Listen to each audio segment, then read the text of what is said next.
नमस्कार दोस्तों, welcome to my channel study with Shiksha. तो आज हम शुरू करते हैं उत्तर प्रदेश स्पेशल में उत्तर प्रदेश के प्रमुख नृत्य।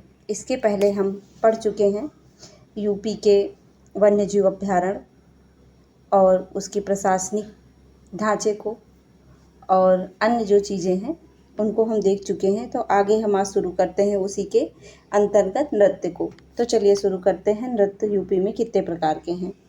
तो भारत में जो है 8 शास्त्रीय नृत्य हैं, जिसमें से यूपी का कथक जो है वो शामिल किया गया है।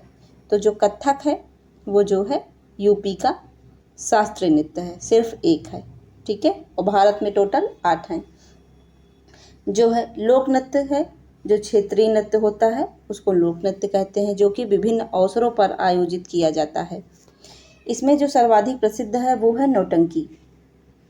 इसकी उत्पत्ति मुख्य रूप से हाथरस से हुई है। ये पूरे ये क्वेश्चन एक बार पूछा गया है। वैसे तो ये पूरे यूपी में प्रसिद्ध है, लेकिन मुख्य रूप से इसकी उत्पत्ति हाथरस में हुई है। इसमें ढोलक और हारमोनियम का प्रयोग किया जाता है। किसका किसका प्रयोग किया जाता है? ढोलक और हारमोनियम का। इसके बाद हम दोस्तों देख लेते हैं यहाँ पे यूपी का मैप, जिसमें है जो ये पश्चिमी साइड है ये ब्रज को दिखाया गया है, अवध है मध्य में, पूर्वांचल है पूर्वी साइड में, बुंदेलखंड यहाँ पे है, और बघेलखंड सोनभद्र और मिर्ज़ापुर का क्षेत्र बघेलखंड कहलाता है ये, ठीक है। जैसे आपको क्षेत्र जब एक बार दिमाग में रहेगा तो उनसे संबंधित नृत्य या फिर उससे संबंधित कोई भी चीज़ आपके दिमाग में ज़्यादा जल्दी बैठ जाएगी।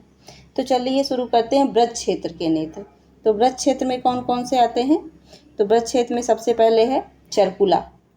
जो चरकुला है वो जो है यहाँ ब्रज क्षेत्र में मनाया जाता है। ये ब्रज क्षेत्र का नृत्य है। इसमें जो है एक पहिया होता है, उस पे जो है 108 रथ का एक पहिया होता है, उस पे मटके पे 108 दीपक औरतें रख के डांस करती हैं।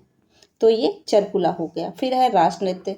इसमें भगवान कृष्ण और गोपियाँ जो है मिलकर नृत्य करती हैं, कुछ लड़कियां और कुछ लड़के गोपी और भगवान कृष्ण बनकर नृत्य करते हैं। इसके बाद है मयूर नृत्य। मयूर नृत्य भी जो है ये भी भगवान कृष्ण से संबंधित है। इसमें मोर के पंख पहनकर लोग नृत्य करते हैं। फिर है झूला नृत्य, ये सावन के महीने में किया जाता है। फिर है घड़ा नृत्य, महिलाएं अपने सिर पर कई घड़े रखकर नृत्य करती हैं। कीर्तन, ये ईश्वर की उपासना से संबंधित है। कीर्तन किससे संबंधित है? ईश्वर की उपासना से संबंधित है। तो इसमें होगा चरकुला, रास, मयूर, झूला, घड़ा और कीर्तन, ये सारे ब्रज क्षेत्र के नृत्य हैं। अब हम बुंदेलखंड के नृत्य देखते हैं। बुंदेलखंड के नृत्य मैंने यूपी के मैप में भी आपको बताया है, यहाँ पे नीचे पड़ता है पठारी क्षेत्र। तो इसमें है ख्याल। ख्याल क्या है? ये कागजों और बांस का बना एक मंदिर जो होता है उसको सिर पर रखकर औरतें नृत्य करती हैं। जो राई है ये महिलाओं के द्वारा नाचा जाता है। फिर पाई डंडा या फिर इसको दीवारी कहते हैं, ये जो है बुंदेलखंड का डांडिया है। जैसे गुजरात में डांडिया मनाया जाता है, वैसे बुंदेलखंड के डांडिया को पाई डंडा कहते हैं, और ये अहीर समुदाय के द्वारा किया जाता है। इसके बाद है धुरिया, जो कि कुमार समुदाय के द्वारा किया जाता है। इसमें जो है पुरुष महिलाओं का वेश धारण करके नृत्य करते हैं। फिर है कनारा। कनारा जो है धोबी के द्वारा किया जाता है। फिर है बधाई और घोड़ा, इनके आगे इसलिए नहीं लिखा गया है क्योंकि इनका ये ज़्यादा पूछा इंपॉर्टेंट नहीं है, इसलिए किसके द्वारा किया गया है, किससे रिलेटेड है, औरतें हैं या पुरुष है, ये सब नहीं लिखा गया है। फिर है सैरा और सौरा। जो सैरा सौरा है वो किसानों द्वारा फसल की कटाई पे किया जाता है। अब हम देखते हैं अवध क्षेत्र के नृत्य। अवध क्षेत्र के नृत्य में 3 इंपॉर्टेंट है। पहला है डेढ़िया। डेढ़िया क्या है? ये भगवान राम के वन से वापस आने पर किया जाता है और ये दीपावली को किया जाता है। डेढ़िया क्या है? भगवान राम जब वन से वापस आए थे तो उस दिन किया जाता था। इसके बाद है जोगनी, जो कि रामनवमी पर होता है। इसमें पुरुष जो है महिला के वस्त्र धारण करके करते हैं, और ये अवध से है। और अवध से क्या है? जोगनी, जो कि रामनवमी पर होता है, और ये भी क्या होता है, पुरुष जो है महिला का वस्त्र पहन के नृत्य करते हैं। फिर है कलाबाजिया या फिर कलाबाजी या फिर कच्ची घोड़ी। ये दोनों जो हैं, चाहे इसको कलाबाजी कहें या फिर कच्ची घोड़ी कहें, ये दोनों अवध क्षेत्र के हैं। इसमें बांस और कागज की नकली घोड़ी बनाकर नृत्य किया जाता है। बांस और कागज की नकली घोड़ी बना के लोग इसमें नृत्य करते हैं। फिर है पूर्वांचल। तो पूर्वांचल क्षेत्र हमने आपको बताया था यूपी के मैप में इधर आ जाता है, पूर्वी साइड में पूर्वांचल है। इसमें कौन सा है? छोलिया, जो कि उत्तराखंड के कुमाऊं क्षेत्र और पूर्वांचल दोनों जगह पे होता है। पूर्वांचल मतलब यहाँ और कुमाऊं क्षेत्र उत्तराखंड में। और ये राजपूत समुदाय द्वारा किया जाता है। इसमें किसका प्रयोग किया जाता है? तलवार और ढाल का प्रयोग किया जाता है। फिर है विदेशिया। ये विरह नृत्य है। विरह नृत्य का मतलब क्या है कि अगर किसी प्रेमिका का प्रेमी कहीं बाहर किसी काम से गया है तो उनके विरह में ये नृत्य किया जाता है। फिर है धोबिया। ये धोबी समुदाय के द्वारा किया जाता है। इसके बाद है कहरुआ। कहरुआ का मतलब कहार, कहारों के द्वारा किया जाता है। कहार से कहरुआ बना है। उसके बाद है घटकुड़वा।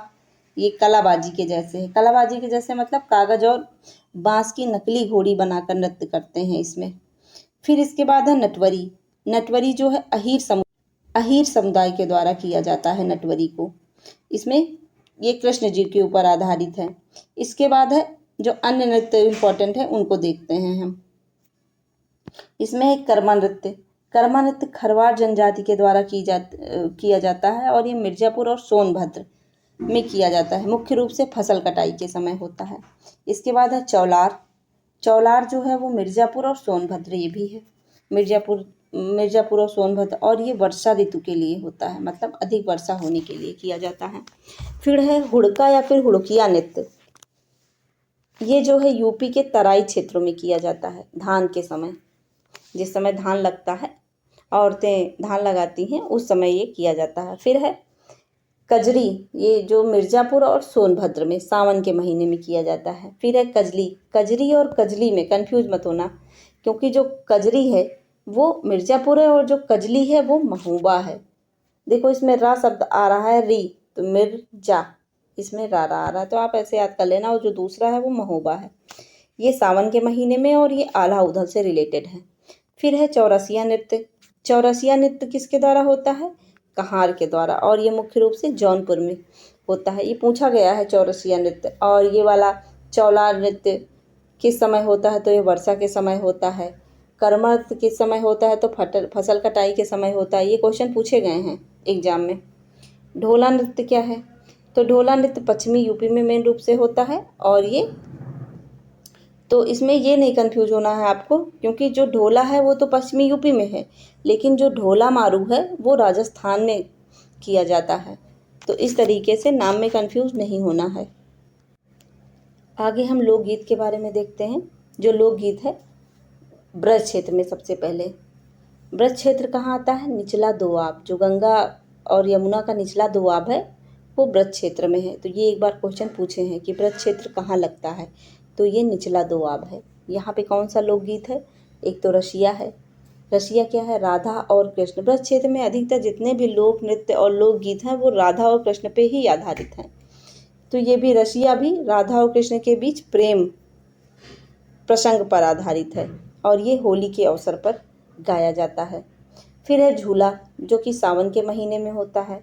होरी और फाग, ये होली के समय होता है। और जो है लंगुरिया, ये भी ब्रज में है। फिर है इसके बाद पश्चिमी यूपी में कौन कौन से हैं? तो पश्चिमी यूपी में है ढोला, रागनी, स्वांग, लांगुड़, गुजारी। इसमें ढोला और रागनी ज़्यादा इम्पॉर्टेंट है, और सिर्फ एक बार ऐसे नाम देख लीजिएगा, सौंग, लावड़ और गुजारी का, लेकिन इम्पॉर्टेंट इसमें दो ही हैं, ढोला और रागिनी।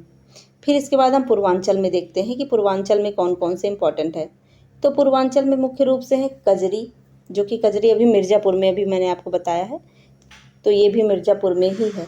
और ये महिलाओं के द्वारा वर्षा ऋतु में गाया जाता है। फिर है बिरहा। बिरहा क्या है? पूर्वांचल में विशेष घटना पर, किसी भी विशेष घटना पर ये गाया जाता है।